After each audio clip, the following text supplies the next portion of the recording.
오늘은 찬양팀 헌신 예배로 드렸습니다. 그래서 말씀을 듣기 전에 다 같이 찬양 한 곡부터 하고 하나님께 드리고 말씀을 전하려고 합니다. 우리 찬양하라 내 영혼아 한번 찬양하도록 하겠습니다.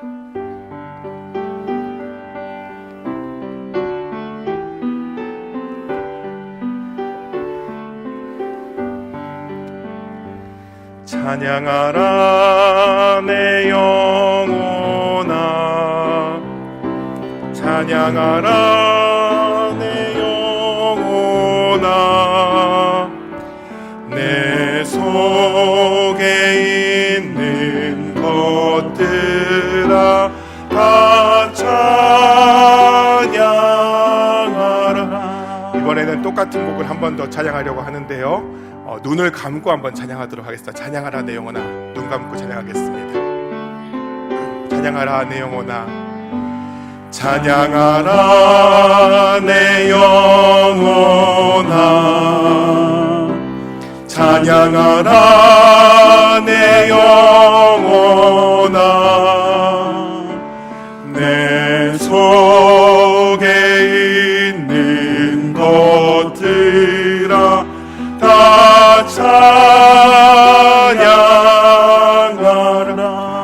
한 번만 더 찬양하겠습니다. 이번에는 눈을 감은 그 상태에서 한 손은 가슴에, 한 손은 하늘을 향해서 올리시고 한번 찬양하도록 하겠습니다.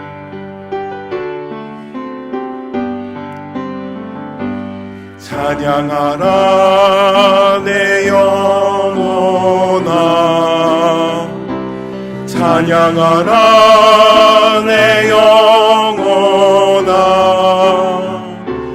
내 속에 있는 것들아 다 찬양하라.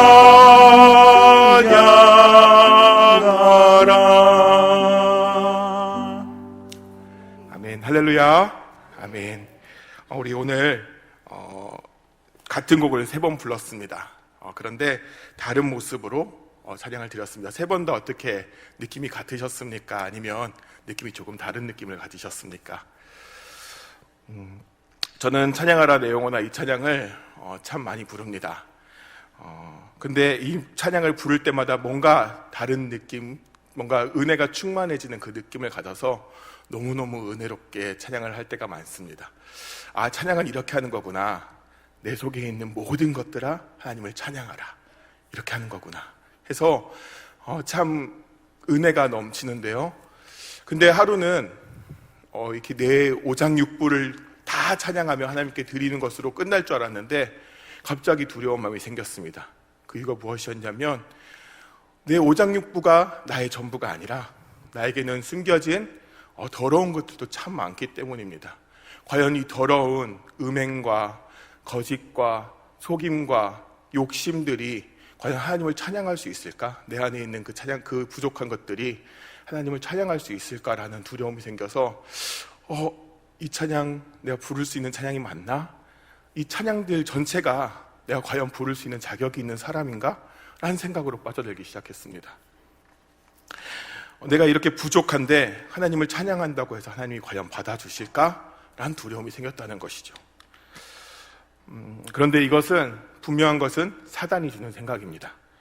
찬양은 자격이 있어서 부르는 것이 아니라요, 찬양은 우리가 해도 되고 안 해도 되고 하는 그런 그냥 형식적인 것이 아니라 정말 하나님이 우리에게 명령하신, 우리를 만드신 이유, 하나님을 찬양하기 위해서 만드셨기 때문에 우리는 의무적으로 하나님을 찬양해야 될 그런 존재임으로써 우리는 내가 어떻든 하나님을 찬양해야 되는 의무를 가진 사람이라는 것을 우리는 깨달아야 합니다. 그래서 시편 기자는 이렇게 외칩니다. 우리 시편 117편을 한번 보도록 하겠습니다. 117편 읽어보도록 하겠습니다. 너희 모든 나라들아 여호와를 찬양하며 너희 모든 백성들아 그를 찬송할지어다. 우리에게 향하신 여호와의 인자하심이 크시고 여호와의 진실하심이 영원함이로다. 할렐루야. 아멘. 시편 이 한 편 전체에는 온 나라야, 온 백성아, 하나님을 찬양하라 라고 외칩니다. 그러면서 찬양하는 이유를 다른 어떤 좋은 일에 감사해서 찬양하는 것이 아니라 여호와께서 인자하심이 크시고 진실하심이 영원하시기 때문이라고 말씀하고 계십니다. 저는 이 시편 117편을 참 좋아합니다. 왜냐하면 제가 가장 많이 읽어봤던 말씀이기 때문입니다. 청소년, 청년부 시절에 우리 여기는 목원들이죠. 목원들하고 약속을 했습니다. 우리 매일 성경 한 편씩 읽자, 한 절씩 읽자, 한 장씩 읽자 했는데 한 장씩 읽어가다가 시간을 놓친 날, 혹여나 하루가 다 갈 때쯤 맞다, 성경 읽어야 된다 하면 이 시편 117편을 펴서 한 장을 읽었습니다. 그리고 어쨌든 한 장이니까요. 나 오늘 한 장 읽었어 라고 했던 그 성경이 바로 시편 117편입니다. 그 당시에는 이 성경을 읽을 때는 그냥 아무 생각 없이 읽었습니다. 무슨 뜻인지도 모르고 그냥 좀 멋있지 않습니까? 온 백성아, 온 나라야, 하나님을 찬양하라. 그러니까 찬양해야 돼 이러면서 이 성경을 읽었던 기억이 있습니다. 그런데 오늘 말씀을 준비하면서 기도하면서 방금 우리 불렀던 찬양하라 내 영혼을 찬양하는데 아까 이야기했던 그 찔림이 내 안에서 나타나서 나는 과연 자격이 있는 자인가 라는 두려움에 갇혀 살 때 제가 자주 읽었던 이 117편이 생각이 났습니다. 늘 읽었던, 아무 생각 없이 그저 읽었던 한 장이었지만 암송하고 기억했던 찬양이 하나님께서 생각하게 하셨던 것이죠. 그래서 깨달았습니다. 찬양은 의무적인 것이구나. 내가 어떤 자격이 있어 부르는 것이 아니구나 하는 위로가 생겼습니다. 그리고 찬양하는 이유를 다시 한번 깨닫게 되었습니다. 아까 이야기했죠. 주님의 인자하심과 주님의 영원한 진실하심, 즉 신실하심으로 있어 우리는 하나님을 찬양해야 된다. 그렇다면 인자하심과 신실함의 뜻이 무엇인지 우리는 먼저 알아야겠습니다. 먼저 인자하심은 나 같은 죄인을 구원하시고 사랑해 주시는 그 모습을 말합니다. 죽어야 마땅한, 정말 죽어야 마땅한 나의 모습을 자신의 아들인 예수 그리스도를 통하여 이 땅에 오시게 하셔서 십자가에 못 박혀 죽으심으로 구원하시고 살리신 그 인자하심을 말하고 있습니다. 그렇다면 신실하심, 이 진실한 영원한 진실하심은 무엇일까요? 바로 예수 그리스도를 죽이심으로 용서한 나를 그것으로 끝나는 것이 아니라 영원히 용서하시는, 영원히 사랑하시는 그 하나님의 영원하신 사랑을 말씀하십니다. 그 영원히 지키시는, 그 사랑을 지키시는 하나님을 말하는 것이죠. 우리는 그래서 하나님을 찬양할 수 있는 것입니다. 아니, 이 이유만으로도 우리는 하나님을 찬양해야만 하는 것입니다. 우리는 찬양해야 합니다. 찬양하기 위해서 지어진 존재이기 때문이고요. 하나님의 은혜에 감사하며 찬양해야 합니다. 하나님께 감사 표현을 해야 한다는 것입니다. 그런데 이렇게 찬양으로 끝나는 것이 중요한 것이 아니라 또 중요한 것은 하나님께서 우리의 찬양을 받으시냐, 이것이 매우 중요합니다. 찬양은 우리의 기분을 위해서 부르는 것이 아닙니다. 하나님께 올려드리기 위한, 하나님을 높여드리기 위한, 그래서 부르는 것이 찬양입니다. 그런데 이 찬양이 요즘의 책은 너무 변질되어서 목적이 바뀐 모습을 너무나 많이 보게 됩니다. 찬양하는 이유가 우리가 위로받기 위해서, 힘을 얻기 위해서, 혹은 어떤 순서를 위한 예배 준비를 위해 부른다는 것이 너무나 많이 나타납니다. 과연 이런 찬양을 하나님께서 받으시겠습니까? 물론 찬양을 부름으로써 우리가 예배를 드리기 전에 찬양을 부름으로써 하나님을 올바로 예배할 수 있는 그 마음이 열리고 하나님을 간절히 찾는다는 점에서 예배 전 찬양은 매우 중요합니다. 그러나 목적이 바뀐 그저 예배 순서 같은, 혹은 나의 위로만을 위한 찬양은 하나님께서 원치 않는 찬양임을 우린 기억해야 하는 것이죠. 그렇다면 찬양은 어떻게 드려야겠습니까? 저는 아까 찬양을 부를 때 들으셨겠지만 찬양을 참 못합니다. 노래를 잘 못합니다. 그래서 우리 교회 목사님들을 참 부러워합니다. 우리 교회 목사님들은 찬양을 너무 잘하세요. 새벽에 와도, 새벽에 찬양을 해도 어떻게 그렇게 목소리가 예쁘신지 모르겠습니다. 저는 새벽에 찬양을 할 때마다 너무나 부끄럽습니다. 안쓰러울 정도로 부끄럽습니다. 막 삑사리가 나고요. 아무리 준비하고 찬양을 하려고 해도 이것은 잘 안 되는 것 같습니다. 처음엔 시간을 너무 빨리 급하게 와서 그런가 해서 1시간 전에 일어나서 막 샤워를 하면서 입을 풀기도 하고, 막 목에 좋다는 목에 캔디도 먹고 일어서 나와보기도 하고, 저 오기 전에 사무실에 앉아서 혼자 찬양도 막 불러보고 올라오지만 여전히 삑사리는 나고 오히려 막 우리 성도님들한테 죄송한 마음이 들 정도로 찬양을 잘 못합니다.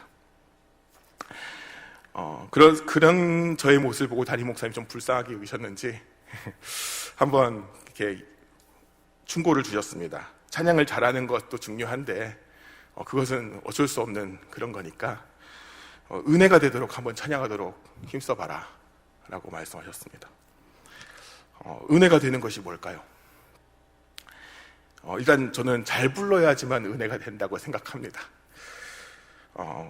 그래서 왜 저런 말을 저에게 하셨지? 난 궁금했습니다. 신경 쓴다고 이게 갑자기 막 바뀌는 게 아니지 않습니까? 그러면 어떻게 하란 말이지? 그래서 찬양에 대해서 제가 한번 찾아봤습니다. 찬양이 도대체 무엇인가? 우리가 바르게 은혜롭게 찬양을 드리기 위해서는 찬양이 무엇을 말하는지, 어떤 의미를 가지고 있는지를 잘 알아야 합니다. 좀 전에 읽은 말씀 시편 117편 마지막에 적혀 있는 단어 할렐루야, 이 말씀은 이 단어는 우리는 찬양의 의미를 찾을 수 있게 합니다. 할렐루야 뜻은 할렐루 해서 찬양하라, 그리고 하나님이란 뜻을 가지고 있는 야훼의 줄임말 야가 합쳐서 할렐루야 해서 하나님을 찬양하라 라는 뜻을 가지고 있죠. 근데 이 할렐, 이 단어의 원어는 파생되기 전에 다른 그 말은 할랄이라는 단어를 가지고 있습니다. 이 할랄은 이슬람이 말하는 그런 할랄이 아닙니다. 이슬람 식품에 붙는 그 할랄은 뭐 신이 선택하였다 막 이렇게 해서 다른 뜻을 가지고 있는 단어고요. 이 할랄은 할랄의 뜻은 자랑하다, 칭찬하다 라는 뜻을 가지고 있습니다. 그러니까 하나님을 찬양하라, 이 할렐루야 뜻은 사실 뜻은 하나님을 자랑하라, 하나님을 칭찬하라 라는 뜻을 가지고 있는 것이죠. 찬양은 나를 위로하고 나의 마음을 준비하는 것이 아니라 하나님을 칭찬하는, 자랑하는 시간인 것입니다. 우리 하나님은 이렇게 좋으신 분이다, 우리 하나님은 이렇게 부족하고 약한 나를 사랑해 주시고 용서해 주시는 하나님이시다 라고 자랑하는, 그것이 찬양이라는 것이죠. 그 가운데 그런 하나님을 모시는 내가 너무 뿌듯해지고 위로가 되는 것이지, 나의 위로를 위해서 찬양하는 것은 틀렸다는 것이죠. 지금 제가 하는 말에 조금 의아하시는 분들도 계실 겁니다. 왜냐하면 많은 분이 찬양을 통해서 위로를 얻으시고 힘을 얻으실 때가 참 많기 때문입니다. 저도 힘들 때 찬양을 참 많이 불렀습니다. 그리고 듣고 있습니다. 저도 찬양을 통해서 얼마나 위로를 받았는지 모릅니다. 지금은 사역한다고 이런 시간을 잘 갖지 못하지만 예전에 신학교 다닐 때 학교까지 약 1시간 거리를 통학했습니다. 운전하고 통학을 했었는데 이 1시간 가고 오는 그 길은 저에게는 정말 힐링의 타임이었습니다. 찬양을 아주 크게 틀어놓고 그 찬양을 크게 따라 부르면서 혼자 집회를 했습니다.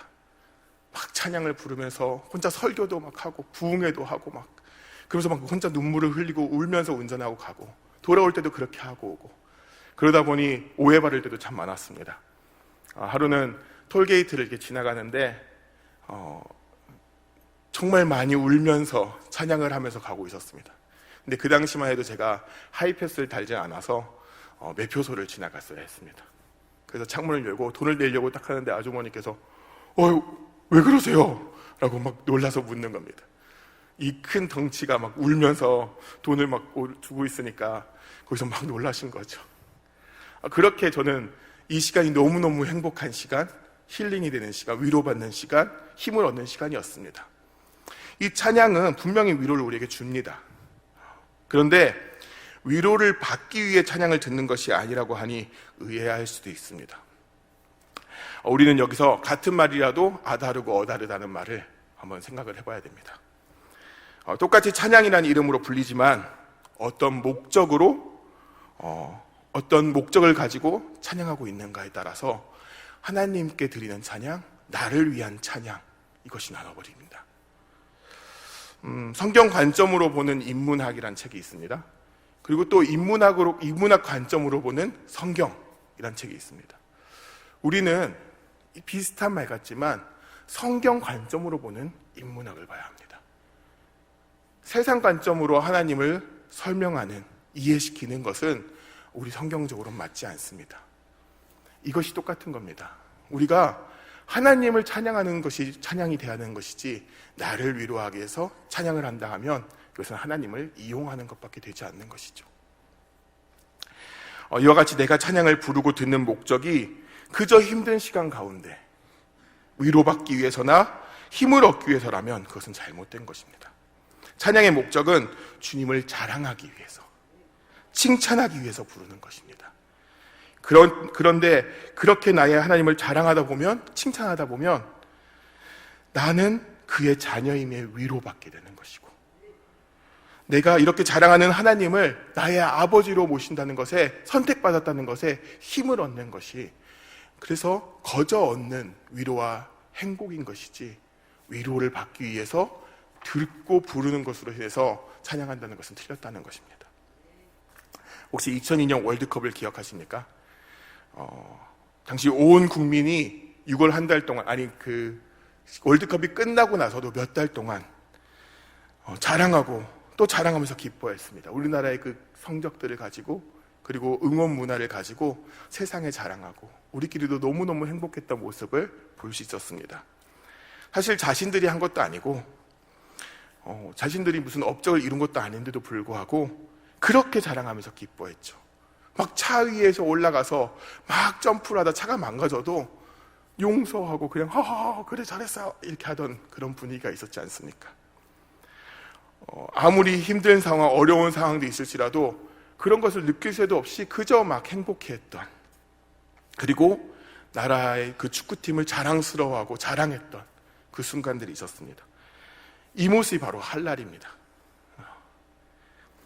사실 전 그 당시에 한국에 없어서 이 월드컵의 분위기를 느끼지 못했습니다. 막 그 문화를 못 느꼈던 것이 저의 한입니다. 다만 이건 더 많이 느낄 수 있었습니다. 저는 외국에 있었기 때문에 외국인들 사이에서 정말 자랑스러워했었습니다. 왜 축구를 새벽 2시, 4시에 해가지고 맨날 밤을 새야 했는지 모르겠지만 그 잠을 못 자는 순간에서도 축구를 보면서 응원하고 다음날 너무나 행복한 모습으로 학교에 가서 친구들에게, 외국 친구들에게 야 우리나라 축구 봤어? Do you know 지성박? 이러면서 막 자랑하고, 그 골 봤냐면서 막 자랑하고, 제가 한 것도 아닌데 제가 막 자랑했던, 그래서 너무나 행복했던, 당시 제가 아시아인이라는 것, 동네 아시아인들이 그게 많지 않았기 때문에 약간의 소외감은 느껴졌었습니다. 그런데 이날, 이 순간들만큼은 제가 한국인이라는 그것에 너무나 기뻐하고 자랑스러워했던 모습을 가져서 힘을 얻었던 기억이 있습니다. 이것이 바로 우리가 하나님을 찬양하는 가운데, 하나님을 자랑하는 가운데 위로받는 모습과 같은 모습입니다. 이 멋진 하나님이 나의 하나님이셔, 날 사랑하는 하나님, 위대하신 하나님을 찬양하며 위로는 저절로 따라오는 것이지, 찬양은 위로받기 위한 것이 아님을 분명히 기억하셔야 되겠습니다. 찬양의 목적이 바뀌어야 되는 것입니다. 나를 위한 찬양이 아닌 하나님께 올려드리는 찬양을 해야 되는 것입니다. 그렇게 생각하고 돌아보면 최근 저의 찬양은 보이기 위한 찬양이었고, 나를 위로하기 위한 찬양이었고, 그래서 은혜를 줄 수 없는 그런 찬양이었음을 고백합니다. 찬양을 노래 잘하는 것에만 집중하다 보니 이도저도 아닌 그냥 못 부르는 노래를 불렀던 저의 모습이었던 것입니다. 그래서 이제는 가사를 좀 더 음미하면서 그것이 나의 고백이 되도록 힘을 써보려고 하고 있습니다. 그런데 또 여기서 매우 중요한 한 가지가 연결이 됩니다. 가사가 내 고백이 되기 위해서는, 하나님을 자랑하기 위해서는 먼저 나의 하나님이 되어야 합니다. 그저 가사의 하나님, 말씀으로 들었던 하나님, 말씀을 읽었던 하나님, 남이 체험하는 하나님은 나의 자랑과 고백이 될 수가 없습니다. 나의 하나님을 경험하고 체험해야지만 이 고백이 진짜가 되고 은혜의 고백이 될 수 있는 것입니다. 그렇다면 하나님이 나의 하나님이 되기 위해서 무엇이 필요합니까? 이제 드디어 오늘 우리에게 주신 본문 말씀으로 들어가겠습니다. 로마서 3장 9절에서 12절까지 우리 다 같이 한번 읽어보도록 하겠습니다. 로마서 3장 9절에서 12절 같이 읽겠습니다. 그러면 어떠하냐? 우리는 나으냐? 결코 아니라. 유대인이냐 헬라인이냐 다 죄 아래에 있다고 우리가 이미 선언하였느니라. 기록된 바 의인은 없나니 하나도 없으며 깨닫는 자도 없고 하나님을 찾는 자도 없고 다 치우쳐 함께 무익하게 되고 선을 행하는 자는 없나니 하나도 없도다. 아멘. 그러면 어떠하냐? 우리는 나으냐? 결코 아니라. 이 말씀은 하나님께서 선택하신 유대인이라고 해서 더 나은 백성이라 생각하느냐? 아니, 결코 아니다 라고 하시는 말씀입니다. 왜요? 선택받았던, 받지 않았던 모두 다 죄인이기 때문입니다. 그렇다면 사랑하는 성도 여러분, 여러분은 어떻습니까? 하나님을 믿는 여러분께서는 믿지 않는 사람들보다 삶이나 생각에서 좀 더 나아서 하나님을 믿게 되는 은혜를 누리고 있다고 생각하십니까? 오늘 말씀에서 결코 아니라 라고 말씀하십니다. 우리가 결코 의인이라서 남들보다 영적으로 조금 더 민감해서 하나님을 찾을 수 있었던 것도 아니고, 잘났거나 선을 많이 행해서 하나님을 믿는 은혜가 있는 것이 아님을 우리는 기억해야 합니다. 우리가 하나님을 믿는 것은 전적으로 하나님의 은혜임을 우리는 알아야 한다는 것이죠. 그러므로 우리는 나를 돌아봐야 합니다. 하나님의 자녀라는 그 우월감에 도취되기 이전에 우리가 먼저 깨닫고 생각해야 될 것은 우리는 죄인이라는 것입니다. 그것도 죽어야 마땅한, 하나님의 사랑을 받을 자격이 없는 그런 엄청난 죄인이라는 것을 깨달아야 합니다. 한 가지 질문하겠습니다. 죄인 줄 알면서도 죄를 짓는 것이 큰 죄입니까? 아니면 모르고 죄를 짓는 게 더 큰 죄입니까? 알던지 모르던지 죄는 어쨌든 죄이죠. 그렇지만 우리는 분명히 알면서도 죄를 짓는 게 더 나쁜 사람이라고 이야기합니다. 우리가 하나님의 자녀로 살아가면서 말씀은 무엇이 죄인 줄 알고 있습니다. 그렇게 뻔히 아는데도 우리는 믿지 않는 사람들보다 죄를 적게 지며 살아가고 있습니까? 솔직히 우리가 믿지 않는 사람들보다 선행을 더 많이 베풀고 살아가고 있습니까? 아니면 구별된 삶을 위해서 나의 욕심과 나의 소유를 포기하면서 살아가고 있습니까? 어쩌면 하나님께서 보시기에는 우리가 더 큰 죄인으로 보일 수도 있겠다는 생각이 듭니다. 우리는 하나님께서 뭘 좋아하시는지, 뭘 싫어하는지 다 알면서도 죄를 지어가며 살아가고 있지 않습니까? 우리는 하나님의 자녀라면서 여전히 남을 헐뜯고 거짓을 말하며 사람을 죽이는 말도 서슴없이 하고 죄 가운데 살아갑니다. 구원의 길은 좁은 길이란 것을 알면서도 넓은 길을 가려고 하고 편한 길, 세상의 기준에 맞춘 그 길로 가려고 합니다. 하나님을 두려워하라, 경외하라라고 말하면서 사실은 어쩌면 우리가 가장 하나님을 두려워하지 않는 사람일지도 모릅니다. 우리는 결코 하나님을 믿지 않는 자들보다 나은 사람들이 아닙니다. 그렇지 않습니까? 그런데 하나님께서 이런 우리를 사랑해 주시고 자신의 아들을 이 땅에 보내셔서 죽이심으로 우리를 자녀 삼아 주셨습니다. 우리를 용서하셨습니다. 우리의 잘남으로 인해서가 아니라 우리가 태어나기 전부터 우리를 택하여 주셔서 의인 삼아 주셨습니다. 믿으십니까? 이 고백이, 이 감격이 우리 안에 있어야 합니다. 절대 용서받을 수 없는 죄인인데 용서받은 이 감격과 고백이 우리 안에 있을 때 하나님을 체험합니다.